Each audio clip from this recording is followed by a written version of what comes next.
Deuxième et dernière partie de notre décryptage de la loi électorale récemment promulguée en République démocratique du Congo concernant le vote numérique en particulier, donc le vote électronique. Si vous nous rejoignez, les amis, en cours de route, nous avons évoqué lors du précédent numéro, c'est-à-dire épisode 32, les aspects du vote manuel et semi-électronique. Bienvenue donc dans ce nouveau numéro, épisode 33, qui parlera de la suite et fin de ce décryptage sur le vote numérique. Alors, sans plus tarder, les amis, on va y aller. Et c'est donc parti. Alors, j'en profite juste pour vous rappeler que vous êtes dans notre 33e épisode, 33e numéro de Excel Africa BizTech, cet espace qui, comme vous le savez maintenant, euh, décrypte les enjeux du développement en Afrique et en RDC à l'intersection de la transformation numérique et du commerce international. Donc, en ce numéro 33, nous continuons sur ce que nous avons commencé dans le numéro 32 pour ceux qui ont raté. Pour une meilleure compréhension, nous vous référons au numéro 32 et puis vous pouvez nous rejoindre ici. Mais on va y aller, les amis. N'oubliez pas, entre-temps, abonnez-vous, envoyez-nous des likes, c'est gratuit, ça nous donne le moral. J'ai expliqué en long et en large pourquoi j'ai besoin de vous dans le numéro 32. Je ne vais pas revenir dans les détails, je vous prie d'aller jeter un coup d'œil et merci à vous. Nous touchons les 30 000 abonnés sur la chaîne, nous touchons les 300 abonnés, pardon. 30 000, on va y arriver. On est encore à 300 abonnés, mais nous touchons en cette mi-juillet les 30 000 vues sur la chaîne, ce qui est déjà un petit accomplissement en soi et c'est grâce à vous. Merci beaucoup. Maintenant, nous avons besoin de remonter un peu, voire beaucoup, le nombre d'abonnés. J'explique le comment et le pourquoi dans la vidéo précédente que je vous recommande ardemment. Alors, les amis, pour rappel, nous avions clarifié ce que dit la loi, donc la loi électorale qui est tant décriée au sujet du vote électronique. En gros, elle laisse à la CENI la discrétion d'organiser un vote manuel, un vote semi-électronique ou un vote électronique tout court. Nous avons donc voilà, essayé de montrer les tenants et les aboutissants, pourquoi ça pourrait pas marcher. Je ne vous en dis pas plus, je vous renvoie au numéro 32. Mais là, nous allons maintenant nous concentrer sur le vote numérique, que nous appelons aussi e-voting, donc le vote entièrement électronique. Ici, là, on est dans le tout numérique, c'est-à-dire chaque électeur se rend à un bureau de vote et ceux qui le peuvent, évidemment, votent à partir de leur domicile ou de leur bureau, leur lieu de travail, où qu'ils soient, sur leur téléphone, sur leur ordinateur. Et tous les résultats sont compilés électroniquement. Au bout de quelques heures, voire quelques minutes, les résultats sont connus et puis, fin de l'histoire. Le vote est fait, les résultats sont publiés. D'accord? Alors, évidemment, vous l'aurez compris, les amis, dans l'absolu, le vote tout électronique, tout numérique présente des avantages indéniables, tels que le coût.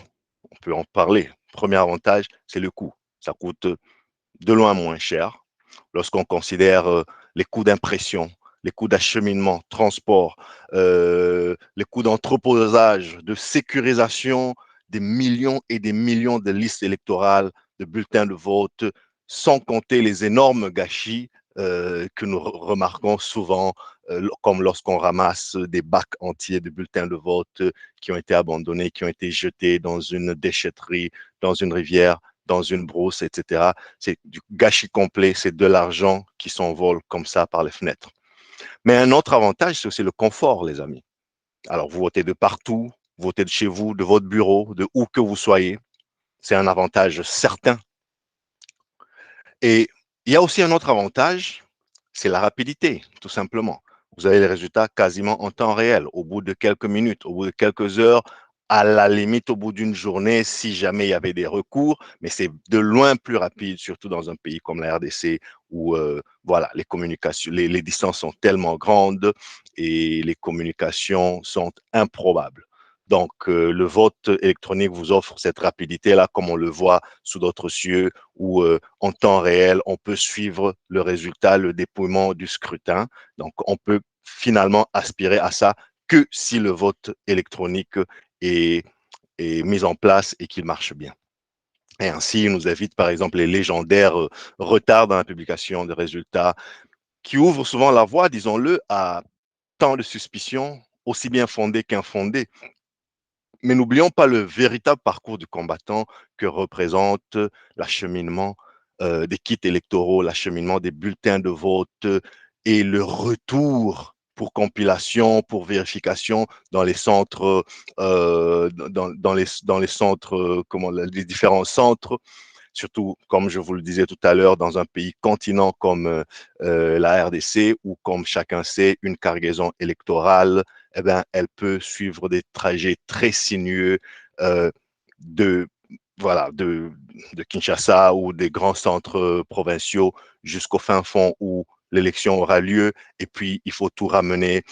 Ça passe par des avions, des camions, motos, pirogues, bref, tous les moyens. C'est vraiment le parcours du combattant. Quand on est dans les grandes villes, on a comme l'impression que voilà, c'est facile, mais une élection dans un pays à 2 345 000 km² et avec tant de zones rurales, c'est un véritable casse-tête à organiser. Donc, il y a des avantages, mais pour chaque avantage que je viens de citer, les amis, il existe de véritables contrepoids, donc des inconvénients ou des défis réels. Alors, premièrement, je parlerai ici du manque de confiance, ou plutôt pour être précis, du déficit d'acceptabilité des résultats numériques présentés. Alors, par manque de confiance, je ne parle pas ici de manque de transparence, car en matière de transparence, on va être d'accord, les amis, il n'y a pas mieux que le numérique pour démontrer à quelqu'un la validité, la traçabilité du récit qu'on veut bien lui présenter. Mais il s'agit ici de trouver suffisamment de consensus pour que chacune des parties prenantes accepte les décisions de l'arbitre. Voyez-vous? Un autre défi, les amis, c'est tout simplement l'absence de compétences numériques. Comment voulez-vous inspirer confiance dans un domaine encore largement ésotérique, dans lequel vous n'avez pas les compétences? Comment les gens peuvent-ils collectivement se mettre d'accord sur des notions que eux-mêmes, déjà individuellement, ne comprennent pas ou ne comprennent pas suffisamment? Comment voulez-vous que les observateurs, que les agents soient à l'aise dans un mode numérique alors qu'ils sont formés au mode papier, comme on peut le voir là? Que pouvons-nous attendre finalement des différents observateurs, des acteurs dans leur QG de campagne, dans leur centre d'observation, dans leur centre de compilation, alors qu'eux-mêmes ne sont pas souvent valablement formés aux procédures numériques? Donc, il y a un véritable défi de compétences numériques, les amis.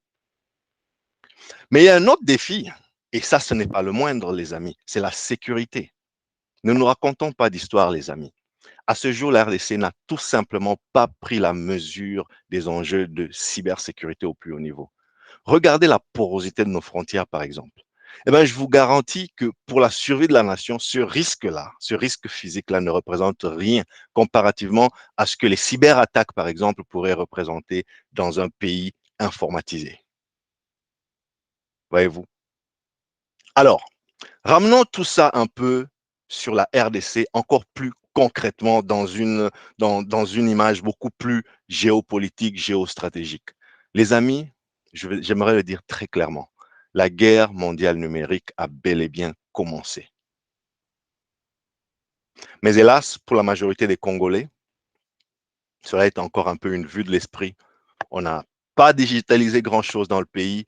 Donc, on n'existe pas encore vraiment comme pays, comme entité à l'échelle numérique. Nous ne sommes pas encore nous ne sommes pas encore un vrai acteur. Nous sommes encore une quantité négligeable. Je dirais même un non-État numérique. C'est pour cela que le Congolais lambda n'a pas encore le quart de la moitié de la compréhension basique des enjeux de la guerre numérique. Or, les amis, nous connaissons la fâcheuse propension des humains à se faire la guerre. Pour une multitude de raisons, vous savez, comme on peut le voir à travers les incessantes déstabilisations dont notre pays fait souvent l'objet depuis qu'il existe. Et même avant qu'il existe sous sa forme étatique actuelle, donc là je remonte jusqu'au 15e siècle, voire plutôt plus loin encore. Donc, essayons d'y réfléchir, les amis. Si nous n'avons jamais été épargnés par les convoitises étrangères, pourquoi subitement le monde entier déciderait de nous laisser nous organiser tranquillement dans un monde numérique? Parce que, bon, voilà, la RDC doit s'organiser. Le monde numérique, le virage numérique, il est inévitable, il est en train d'arriver. Donc, autant dans le monde physique, les appétits géopolitiques, géostratégiques ne nous ont jamais laissé le temps de nous organiser, de devenir forts. Nous nous attendons pas à ce qu'on ait du répit dans le monde numérique qui est déjà à nos portes, qui est en train d'arriver. Donc, le moment de s'y préparer, c'est maintenant. Parce que la guerre numérique, comme je l'expliquais, elle est déjà là. Comme on peut par exemple le voir dans ce papier ici, là, qui nous explique tout tranquillement. Alors, je vais juste, voilà, je voulais juste mettre en lumière quelque chose sur ce papier-là.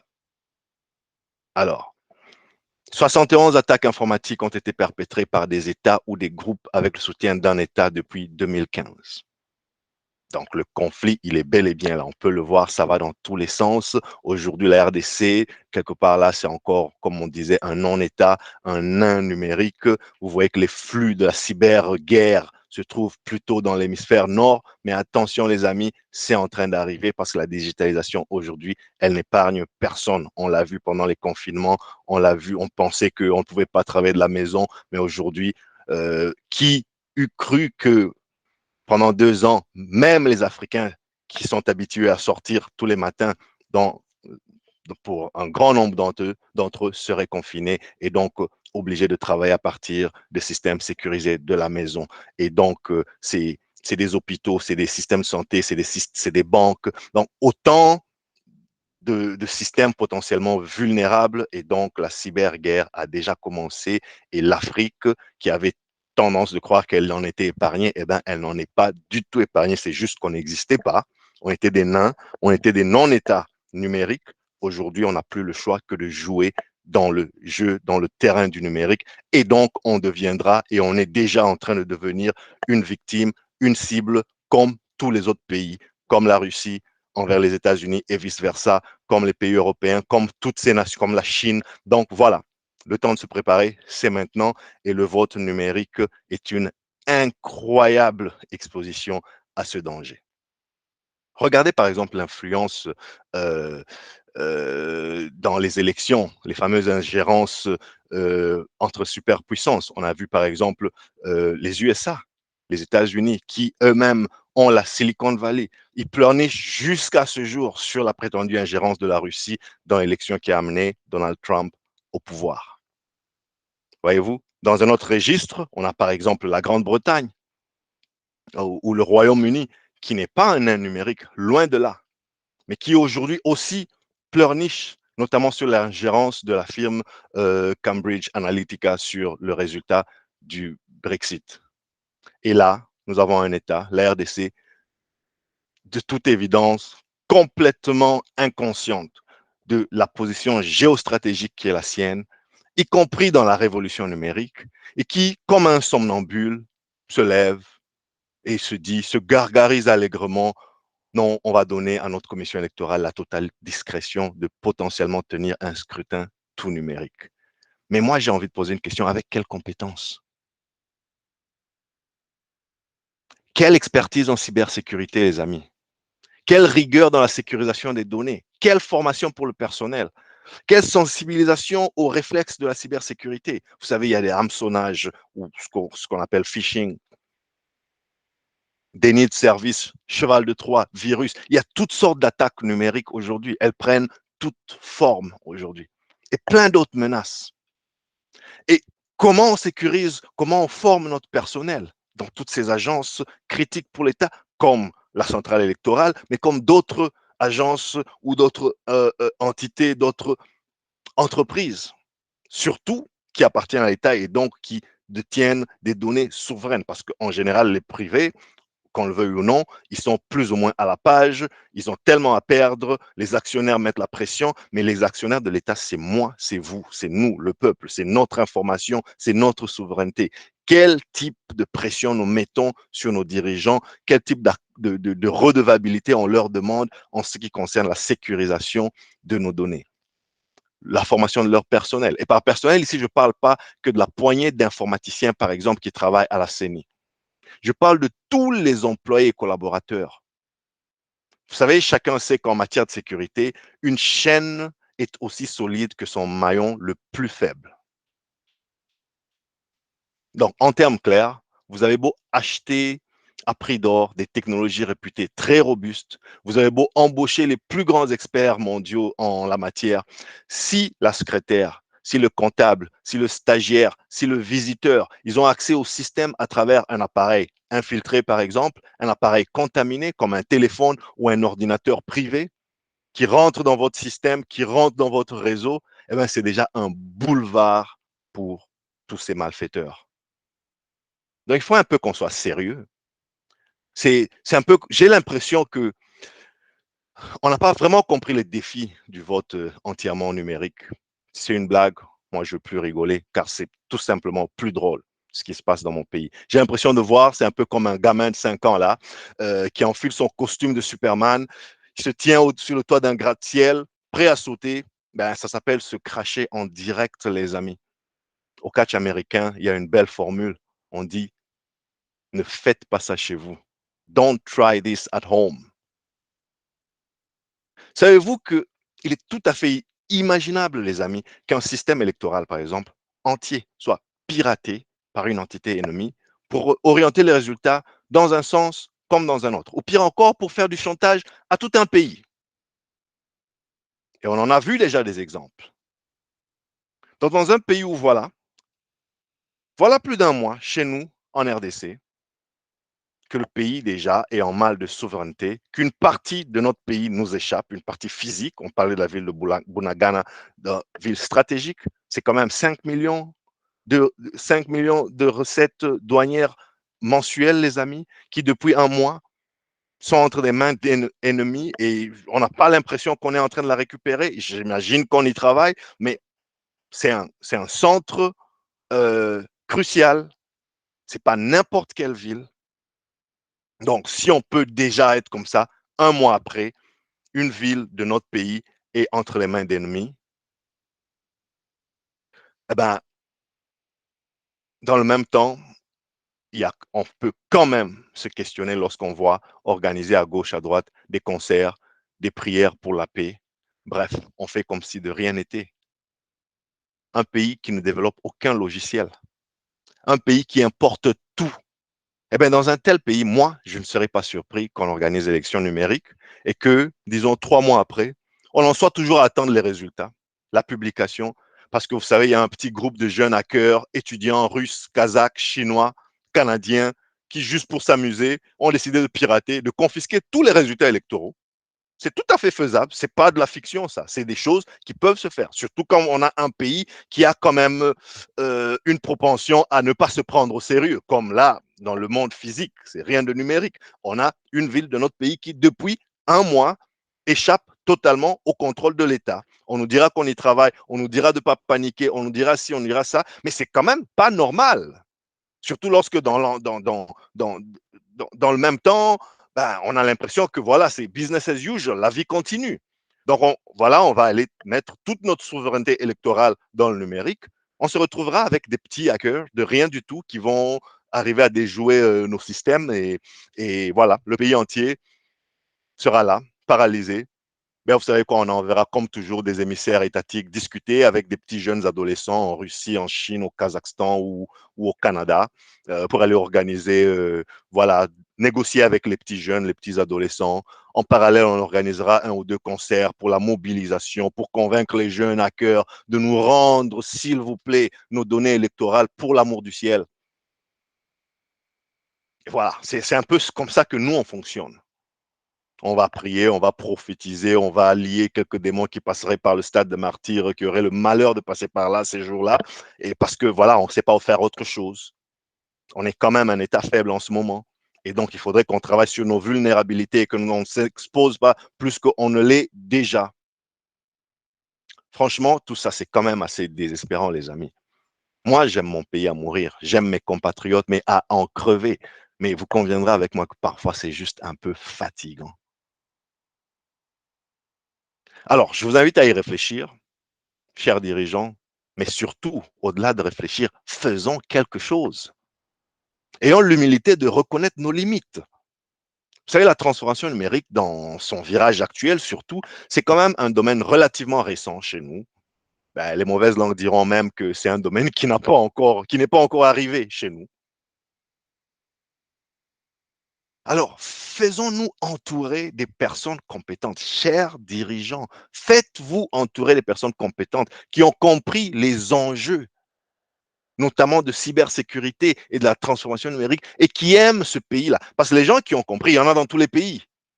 Mais le problème, c'est que la majorité de ceux que vous faites venir, ils ont compris les enjeux, mais ils ont compris les enjeux pour eux. Ils n'aiment pas ce pays-là.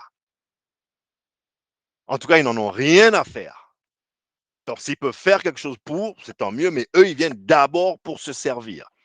Travailler avec les gens qui aiment ce pays-là, qui ont un skin in the game, comme on dit, qui ont quelque chose à perdre.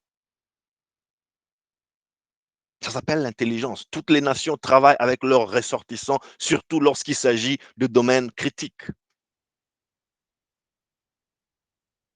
Donc voilà, les logiciels électoraux, ils peuvent facilement être piratés, programmés pour influencer le vote dans un sens comme dans un autre. Il y a des algorithmes relativement simples, du style, allez, chaque fois que X atteint 2 voix, ajoutez 3 voix à Y. C'est tellement simple. Aujourd'hui, les jeunes développeurs, entre 10 ans et 15 ans, ils sont capables de concevoir de tels enjeux, ils sont capables de concevoir de telles applications, de tels codes. C'est vraiment simple. Truquer un algorithme électoral, c'est ce qu'il y a de plus facile. Voyez-vous? Et puis on brouille les pistes, et puis voilà, la nation tout entière, elle est dans le flou. Donc, ma modeste position d'observateur, les amis, et acteur de premier plan dans le numérique, sur la scène africaine notamment, m'expose parfois à des, allez, on va dire, à des informations qui pourraient être sensibles, ce qui m'astreint aussi à des responsabilités, notamment le devoir de réserve.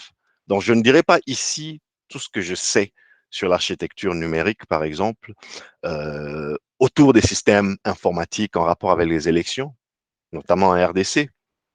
Mais il faut quand même arrêter de rigoler, les amis. On est loin d'être prêt.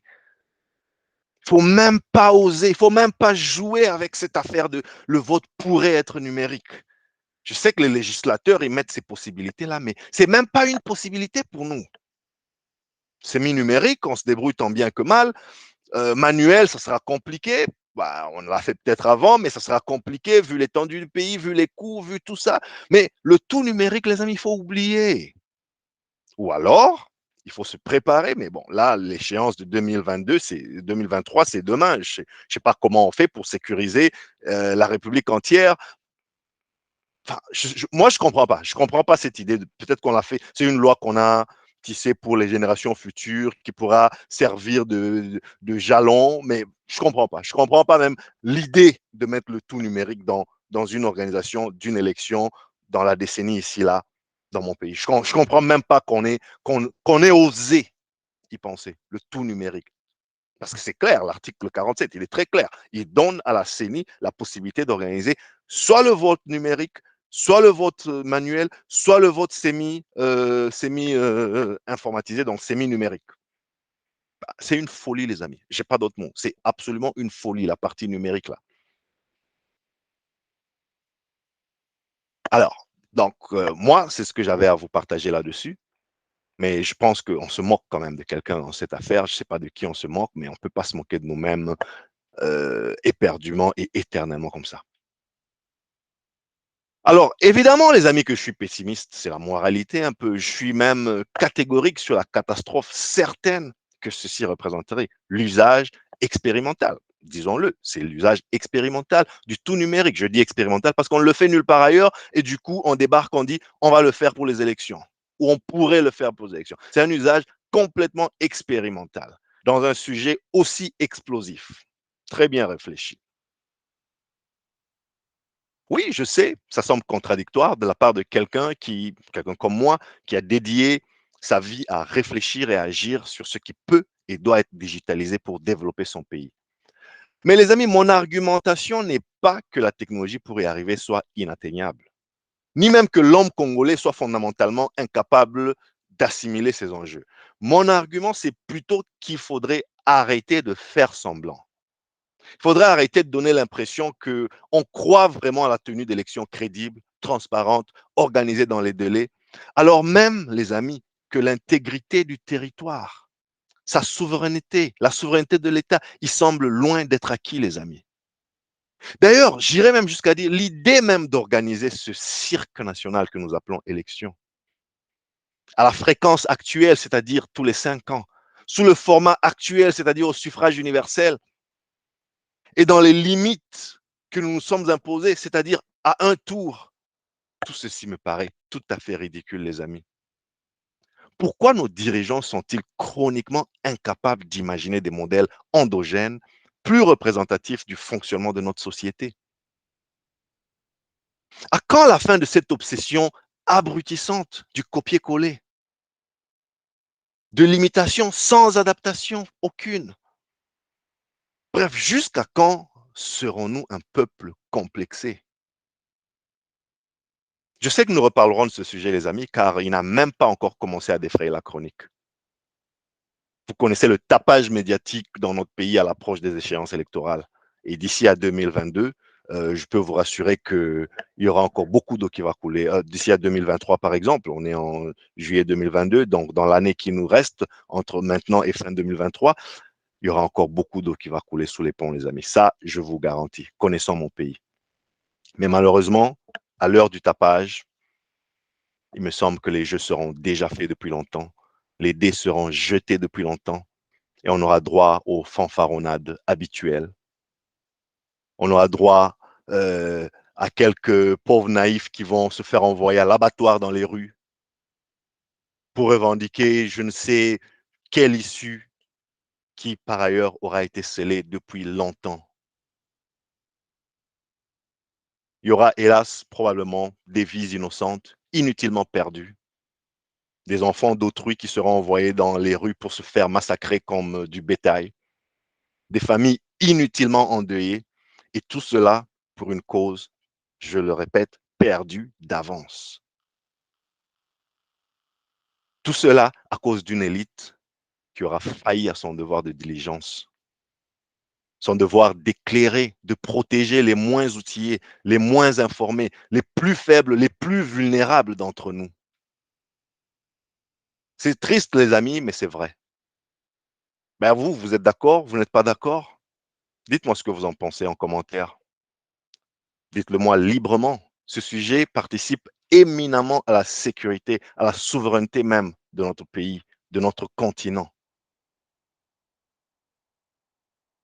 Alors les amis, je vais vous laisser sur cette belle pensée qui, moi, me plaît beaucoup. C'est c'est une citation souvent attribuée à Benjamin Franklin. Vous savez, cet homme politique, scientifique et père fondateur des États-Unis d'Amérique, qui a dit: un peuple prêt à sacrifier un peu de liberté pour un peu de sécurité ne mérite ni l'une ni l'autre. Il finit par perdre les deux. Réfléchissez-y un instant, les amis, car il en va de la survie de notre pays. N'oubliez pas de liker la vidéo. N'oubliez pas de m'envoyer vos commentaires. Et surtout, n'oubliez pas de vous abonner, de demander à toutes vos connaissances de faire pareil. Ensemble, essayons un tant soit peu d'éclairer les masses, les informer du progrès, les outiller pour la concurrence. C'était Dr. JP Mouka. Je vous dis à bientôt. Prenez soin de vous et des vôtres. Chap, chap.